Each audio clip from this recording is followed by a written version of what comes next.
दोस्तों, पिछली सदी के सन 50 के बाद हर दशक में हिंदी सिनेमा को अपनी आवाज़ से परिभाषित किया है लता मंगेशकर ने। आज का मास्टर्स का एडिशन लता जी पर केंद्रित। इस बात से हम शुरू करते हैं। कभी ट्रेजेडी किंग दिलीप कुमार ने लंदन के रॉयल अल्बर्ट हॉल में किसी कॉन्सर्ट में लता जी के लिए कुछ इस तरह कहा था, जिस तरह फूल की खुशबू का कोई रंग नहीं होता, वो महज खुशबू होती है। जिस तरह बहते हुए पानी के झरने का या ठंडी हवाओं का कोई घर या मुल्क नहीं होता, जिस तरह उभरते हुए सूरज की किरणों का या किसी मासूम बच्चे की मुस्कुराहट का कोई मजहब नहीं होता, वैसे ही लता मंगेशकर की आवाज़ कुदरत की तख्लीक का एक करिश्मा है।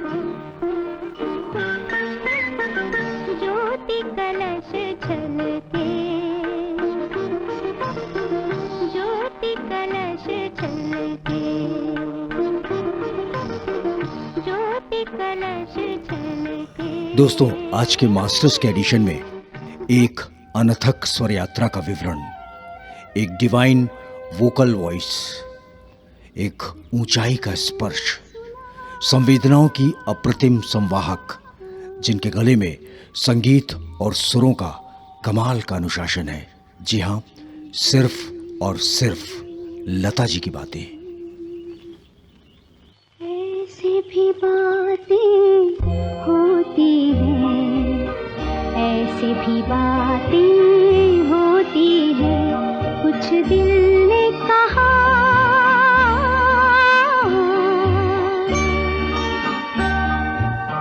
कुछ भी नहीं। दोस्तों, जिस तरह कविता या पोएट्री में शब्दों का अर्थ होता है, वैसे ही गीत में सुरों का अर्थ होता है, और गायकी में दोनों अर्थ तब उभरते हैं जब उन्हें लता जी की आवाज मिलती है। नाम भूल जाएगा, चेहरा ही बदल जाएगा, मेरी आवाज़ ही पहचान है, गैर याद है। दोस्तों, श्रेया घोषाल से लेकर हर उभरती गायिका के लिए एक प्रेरक स्वर रहा है लता जी का स्वर। लेकिन यदि संगीत की स्थायी पहचान की बात कही जाए तो फिल्म संगीत की स्थायी पहचान है लता जी का स्वर।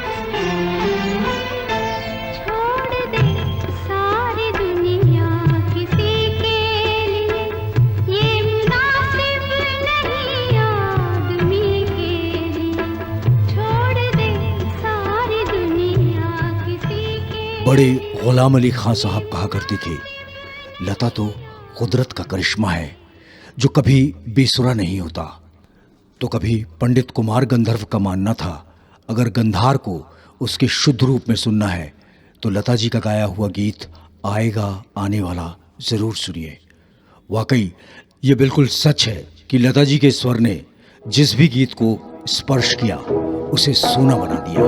आएगा, आएगा, आएगा, आएगा आने वाला, आएगा, आएगा। फिल्मों का लेखा जोखा बताता है कि जब लता मंगेशकर ने फिल्मी गायन के क्षेत्र में कदम रखा था तो सुबोध मुखर्जी जैसे जाने माने निर्माता निर्देशक ने यह कहकर उन्हें रिजेक्ट कर दिया था कि उनकी आवाज़ बेहद महीन है। लेकिन तत्कालीन संगीत निर्देशक गुलाम हैदर ने कहा था, लता मंगेशकर आने वाले समय में सभी गायिकाओं को पीछे छोड़ देंगी और जीवन की आखिरी सांस तक यही वक्त उनके साथ हरदम रहा। बहार को हम बांट लें, आए बहार को हम बांट लें, जिंदगी के प्यार को हम बांट लें। लता जी ने कल से लेकर आज तक के सभी प्लेबैक सिंगर के साथ गाने गाए हैं। लता जी के साथ गाने गाकर गायकों की एक समूची जमात न केवल धन्य हुई बल्कि उन्हें एक मकाम भी मिला, एक पहचान भी मिली। हम अपनी दुआओं का असर देखेंगे, तीर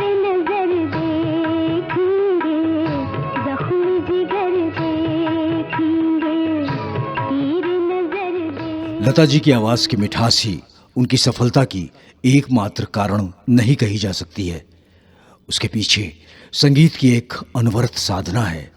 उन्होंने अपने पिता दीनानाथ मंगेशकर के अलावा ग्वालियर घराने के रामकृष्ण बुआ बझे, भेंडी बाजार घराने के अमानत अली खां और देवास के ही अमानत अली खां से तालीम हासिल की।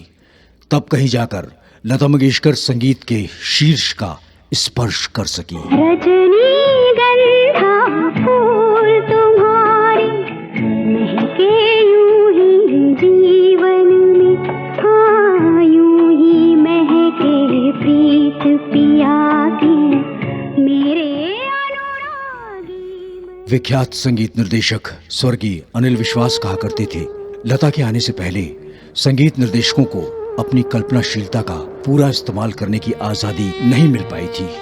लेकिन लता जी के आने के बाद न केवल संगीतकारों को बल्कि पार्श्व गायकी से जुड़े अन्य गायकों को अपनी पूरी रेंज का इस्तेमाल करने का शानदार अवसर मिल गया था।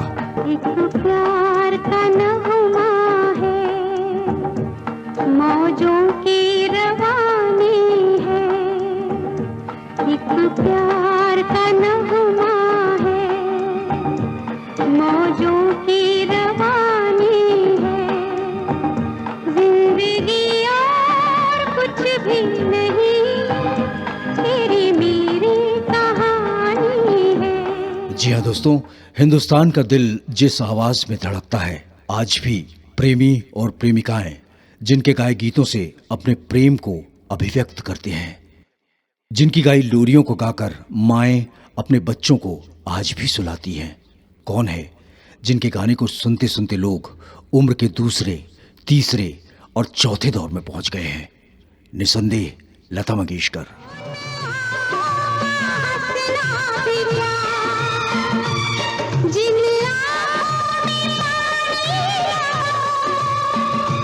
वो जवानी जवानी नहीं जिसकी कोई कहानी न हो।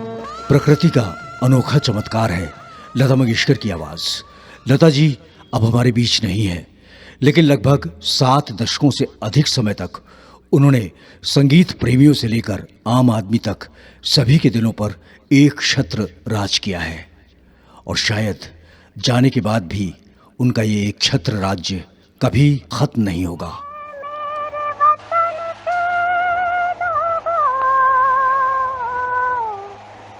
तुम खूब लगा लो नारा,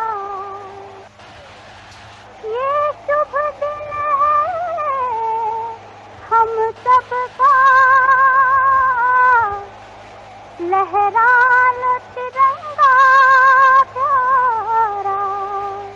प्रकृति प्रदत्त आवाज और जन्मजात प्रतिभा के अलावा असाधारण एकाग्रता, अथक संघर्ष और एकांतिक भाव से की गई तपस्या उनके गानों में सुस्पष्ट रूप से सुनाई पड़ती है और उन्हें गायकी का एक अविस्मरणीय पर्याय बना देती है। चलो सजना, जहाँ तक घटा चले, चलो सजना, जहाँ तक घटा चले। संगीत की अद्भुत समझ के लिए राज कपूर उन्हें सरस्वती कहा करते थे, तो उस्ताद आमिर खान साहब का कहना था कि हम गवैये जो असर 3.5 घंटे की गायकी में पैदा करते हैं, लताबाई वो असर 3.5 मिनट के गाने में पैदा कर देती हैं। रहना बीती जाए, शाम न आए, रहना बीती जाए, शाम न आए। सत्यजीत रे के बाद लता एक ऐसी कलाकार हैं जिन्हें फाल्के पुरस्कार और भारत रत्न दोनों से नवाजा गया है।